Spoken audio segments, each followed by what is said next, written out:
Well guys, we are back on the Mighty Max and it is finally happening. We are going to finish all the stuff I started. It broke on the dyno and then we tried to upgrade the trans to a T56 Magnum in our case, but a T56 nonetheless. I wasn't able to get the adapter bell housing for it for like 16 months, and because of this, I put everything on the back burner, including the truck, which is crazy because I'm looking at it now. It hasn't been on the lift in over a year. Starting off, look at all the surface rust on all this shit. It might be a little deeper than surface rust in some places, but this is all of our tubing that we built for our new intercooler and radiator mounts.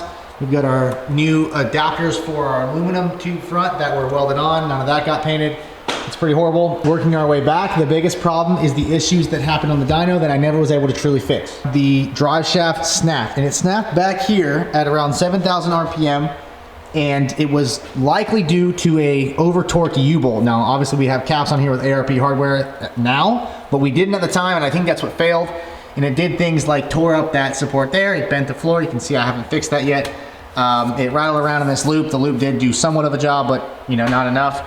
And then it destroyed our other titanium muffler, which I put in a resonator instead, which it does sound better, but it killed the muffler. It hit the fuel filter over here, did some damage there. As you can see here, it hit, because what happened was when it went around in the loop here, it then fell apart or came apart, and then this part was able to flop around, and that's what killed the muffler and killed this section here.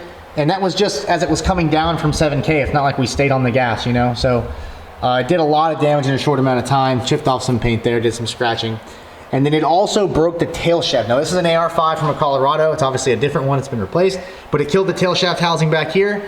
And then nothing happened to this, but then it cracked the engine block. And that's by far the biggest problem. The block cracked from here all the way under the pan and then up, halfway up the block. And I've got JB Weld putty on there and I braze it underneath that. And I went through all this effort to fix it. I obviously pulled the engine to do it, and it did not fix it. As you can see, there's oil all over this thing, and it just drives me nuts. I can't stand it. I had another short block built from Busher, and we have our T56 Magnum, so all this is gonna come out. We're gonna put all the new stuff on, we're gonna move forward, we're gonna make this setup 100% dialed, and we're gonna get out of this shitty predicament that we're in. We are no longer gonna have oil drips on the floor. This setup can be reliable, and we're going to make it exactly that. So that leads me to the WiseFab stuff. So we got all this V3 stuff right here. We got the control arms, our S14 knuckles, we got our top hats, and then we have another subframe. Now this was an eBay subframe that I got, and when I received it, this entire spot right here had already been cut like this. It wasn't prepped to be welded, but it was already damaged. And I think I got like 150 bucks back, which in my case, doesn't matter because we're going to weld to it anyway. So with this rack kit, this is the WiseFab supplied steel plate right here. We got our E46 rack. This is a brand new rack from Rock Auto, and basically it kind of locks in like that with those two bullet holes aligning down there. Right now, we're just prepping all this to make our changes. WiseFab supplies a bunch of templates and some directions and stuff so that we can put these on here to gain room for the rack going through this way and stuff like that. Now the difference is that we're not going to use the engine mounts that are mounted on the subframe. Main reason being I like to be able to pull the engine without dealing with the subframe, but also I like to be able to drop the subframe without pulling the engine. I think it's a benefit and I would like to keep it that way. So with that in mind, we're probably gonna end up cutting these off. So right now I'm just juggling between which template I use and what I just cut off myself. We're also gonna go ahead and remove the rear rack mounts since we need our oil pan to have as much clearance as possible. We don't know how much we need yet, so I'm not gonna box those in, but I am gonna cut them off, get them out of my way. And we're just gonna try to get this whole thing assembled.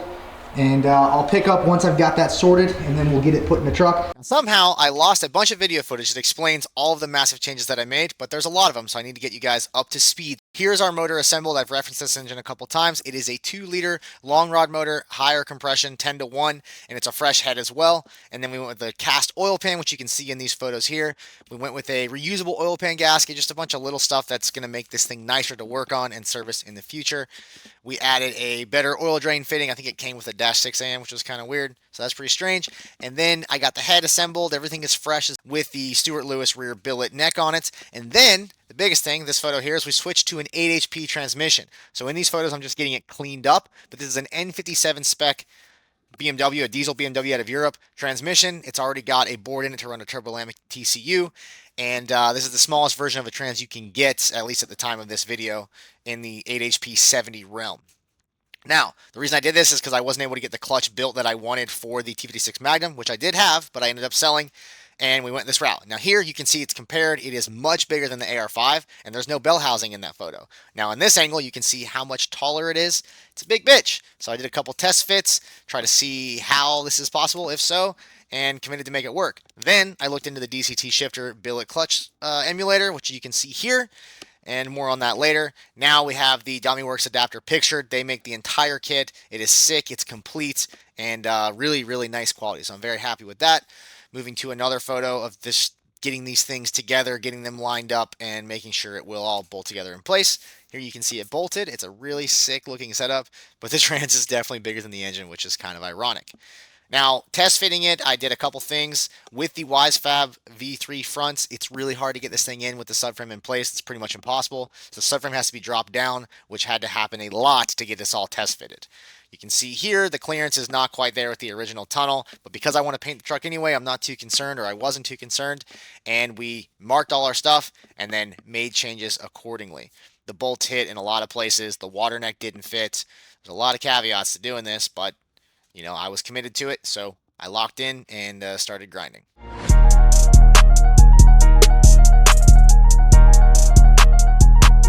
Well, we got a lot of clearancing done, and it certainly sucks to cut into what was a relatively clean firewall. Now, we had some issues here, and then of course down here you can see where I cut out that old loop. That's obviously not meant to stay that way, and I was always planning to fix it, and we're gonna get to that too. Right now, let's test fit the engine and trans with this new relief cut. We'll see how this looks, and then we'll cut more. I wanted to cut as minimally as I could to try to keep this job as quick and easy as possible to patch up.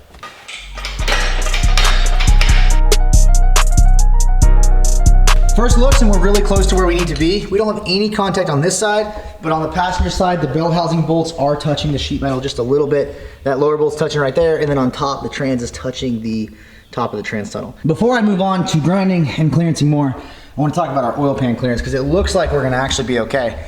Now this is the S chassis subframe we had before, just a new one, but it's got a WiseFab front rack kit on it, which I know I've talked about that, but to show it to you for the first time, now you can see it in conjunction with the rear sump oil pan.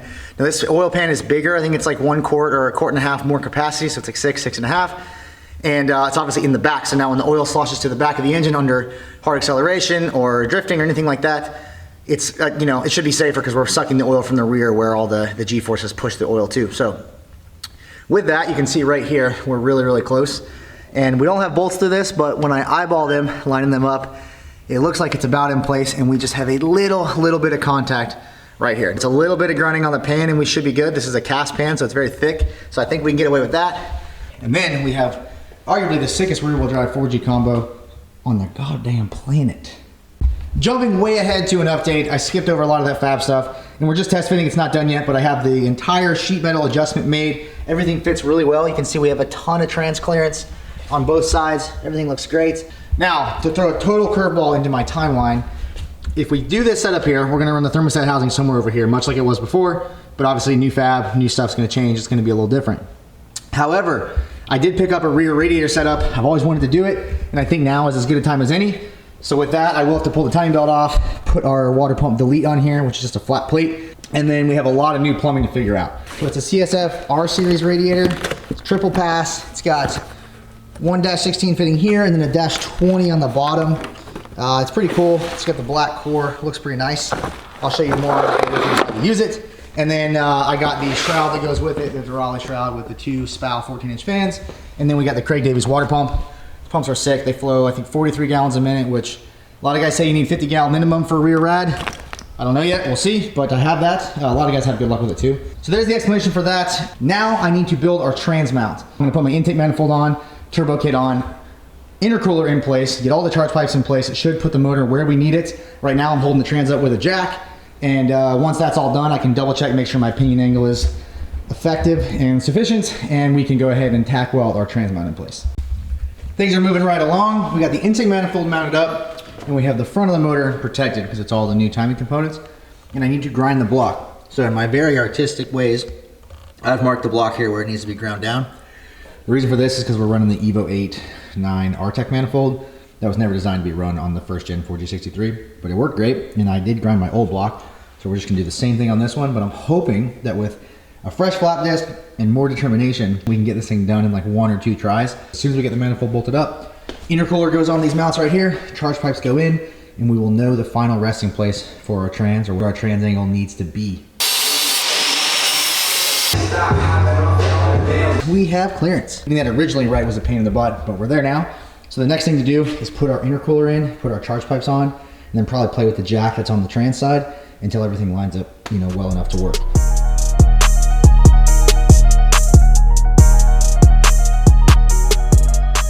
right, so I got the clamps mocked up, and then I forgot I need to isolate the intercooler. On the Lexus, I found out the hard way that if you mount it to the chassis with no bushing in between, you can crack it, and that's what I did, and I had a boost leak. So while this is a lot less likely to leak down here, it could still crack and cause problems.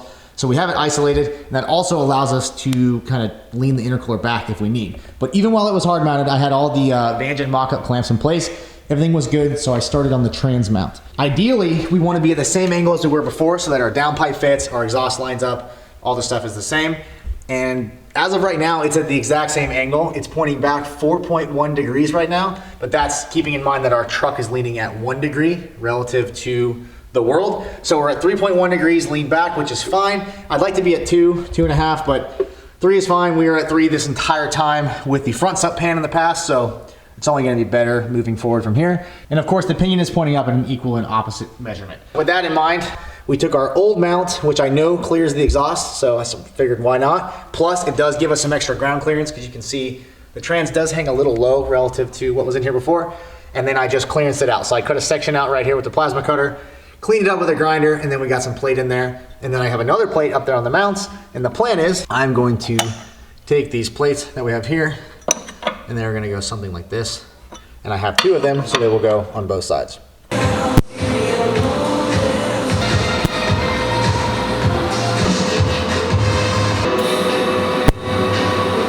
Came out pretty sick. It looks a little insane. I know it looks crazy with this huge piece right here, but I kind of ran out of ideas for what to do to close that gap that didn't look ridiculous. Thought about little gussets like this down here, and I don't know, I didn't like them, but I obviously couldn't do an entire plate all the way up because then we couldn't gain access to our studs here. So I split the difference and kind of built an in-between version. It came out really nice and really symmetrical, and I TIG welded the whole thing just for sake of doing it. Let's go install it. I'll show you what that looks like, and we will move on to whatever's next. We finally have what I think is probably the first in the world, and that's not a flex, but the world's first 8 HP swap Mighty Max. There she is in all her glory. All right, what's the next day? And we moved on to the dry shaft loop. This is what we're working with. It is a 1-inch loop, just like a weld-in kit from one of the many chassis companies that exist. And the plan is that we're going to figure out exactly how much space we need. And then I drilled 2 holes, one on either side here, and the loop can slide up in place. We're gonna have to cut this section out here and here on both sides, and then we'll be able to position our loop. We'll weld it out of the truck, and then we'll slide it in, and we'll have to make it to the chassis because we're gonna go up there to the bottom of that dry shaft tunnel. It's gonna be hard to get in there with a TIG torch, so I think using the MIG is just something I have to accept, but you know, it won't be too bad.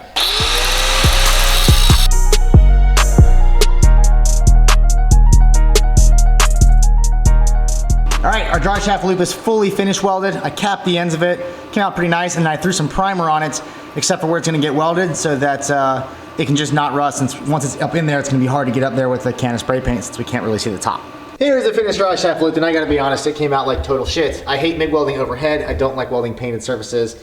All that combined is just not gonna be a good recipe for any sort of success. We are ending the video here, and off camera, I'm gonna grind all of this shit down and TIG weld over it, and no one except for you and I will ever be the wiser. With that being said, please stay tuned for the next video where we install a Mustang S550 IRS. Peace out.